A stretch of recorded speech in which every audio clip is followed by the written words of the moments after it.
लगे तो इतने उत्साह से उसे सुने, इतने वाहवाही के साथ सुने, इतनी दाद के साथ सुने कि वो मन में ये मलाव लेकर ना जाए कि मैं किसी वरिष्ठ व्यक्ति के साथ सुन रहा हूँ। बड़ों ने यही सिखाया है कि वरिष्ठ वही है जो छोटा बन जाए। हम लोग हनुमान जी का उदाहरण भी देते हैं, मस्तक समान रूप के धरी, तो हम लोग उस भूमिका में भी आते हैं। जो अगर आपको पंक्ति अच्छी लगे, क्योंकि ये व्यावसायिक कार्यक्रम नहीं है तो आपसे तालियों का आग्रह होगा। आप लोग सभी काव्य के पारखी लोग हैं। आवाज थोड़ा माइक को बढ़ा दो। जब मंच की आवाज नहीं जा रही तो पीछे कैसे जा रही होगी? तो मैं बिना किसी भूमिका के बहुत वरिष्ठ नाम का आवाहन करने वाला हूं। आदरणीय मृगांक जी मेरे सम्मुख प्रथम दीर्घा में बैठे हैं। हालांकि एक दृष्टता होती है, मैं समझता हूं, लेकिन मैं क्या करूं, शिवा को सराहूं या सराहूं छत्रसाल को। आदरणीय मृगांक जी के लिए जोरदार तालियां।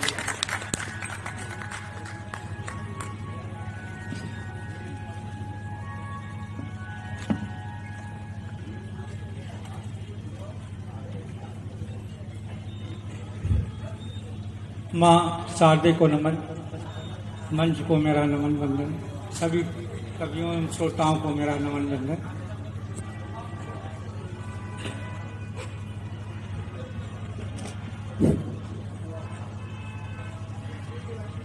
मैं शुरुआत एक दोहे से करता हूँ और उसके बाद दो चार क्षणिकाएं आपके पास हास प्रयास। उसने मेरी सोच पर घटिया दिया बयान, उसने मेरी सोच पर घटिया दिया बयान, उस क्षण मेरी सोच में वही थे श्रीमान। अच्छा, और देखिए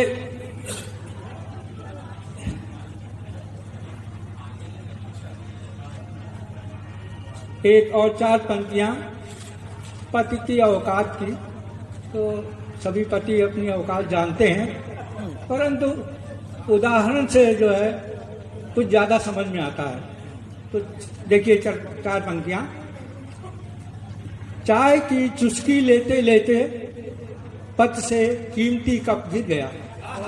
चाय की चुस्की लेते लेते पत से कीमती कप गिर गया।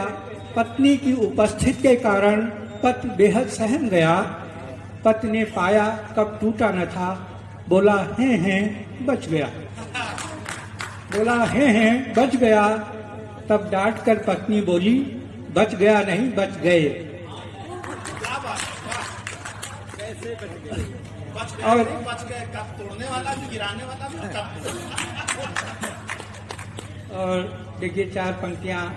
और पत्नियां एक प्रयास जिंदगी भर कर सकती हैं अपने पति को सुधारने में। तो उस पर चार पंक्तियां देखिए। घर में आए नए नए डागी का प्रशिक्षण चल रहा था। लोग इंग्लिश सब सिखाते रहते हैं डाक को। घर में आए डागी का प्रशिक्षण चल रहा था। डागी पत्नी का कहा बार बार नहीं मान रहा था। देख रहे पति ने कहा ये तुमसे नहीं होगा। देख रहे पति ने कहा ये तुमसे नहीं होगा। तब डांट कर पत्नी बोली, तुम्हारे में भी तो इतना समय लगा। ताली आप लोग बजाते रहिए, वरना मृगांक दादा को लगेगा आपको समझ में नहीं आया तो इन्हें दोबारा पढ़ना पड़ेगा।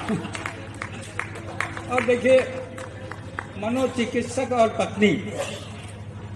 मनोचिकित्सक पत्नी से बोला, मनोचिकित्सक पत्नी से बोला, पद से लड़ाई में जब तुम्हें खूब गुस्सा भरे, पद से लड़ाई में जब गुस्सा खूब भरे, एकांत एक कागज पर विस्तार से अपनी भड़ास नोट करें। एक कागज पर विस्तार से अपनी भड़ास नोट करें और गुस्से में उसे हवाले कर दें।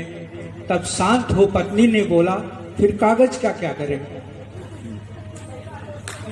सही बात है, खुल के तालियां बजाइए ना।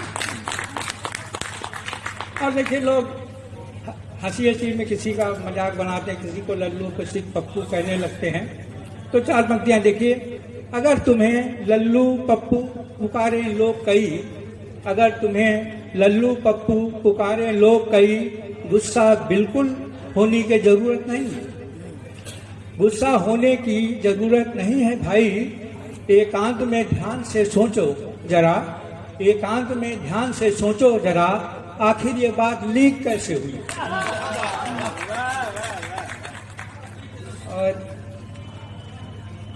सब लल्लू टाइप के होते हैं, आपस में बता देते हैं। और देखिए टोन की बड़ी होती रहती तो उसके कुछ बदलते रहते हैं, है वही। और उस हास्य का विषय रहेगा एयर बैग। अगर अकस्मात दीवार से टकराते हैं, आप अगर अकस्मात दीवार से टकराते हैं फिर भी नाक मुंह सब सलामत पाते हैं, तो यकीन मानिए आपकी टोन बढ़ी हुई है। तो यकीन मानिए आपकी टोन बढ़ी हुई है। कभी कभी कार की तरह टोन भी एयर बैग हो जाते हैं। क्या कहने वाह। और एक और मैं देखे, ओके थैंक यू।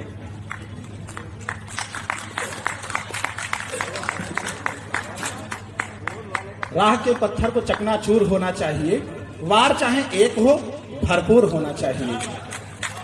मृगांक दादा को प्रणाम करते हुए मैं एक बहुत श्रेष्ठ साहित्यकार को मैं अपनी 4 पंक्तियों के साथ उन्हें बुलाता हूं, आदरणीय प्रमोद श्रीवास्तव जी को, क्योंकि मैं देख पाता हूं कि कम समय में उन्होंने आदरणीय प्रतिभा जी को भी प्रणाम करता हूं। अभी पत्नी पर बहुत लंबी चौड़ी चर्चा हुई, लेकिन मैं सानिध्य कितना गजब का होता है। मैंने ऐसे ही 4 पंक्तियां कभी लिखी थी कि दिल पर किसका बस होता है, ये तो बस बेबस होता है, नरक चतुर्दश जैसा जीवन इनसे धनतेरस होता है। आदरणीय प्रमोद श्रीवास्तव जी।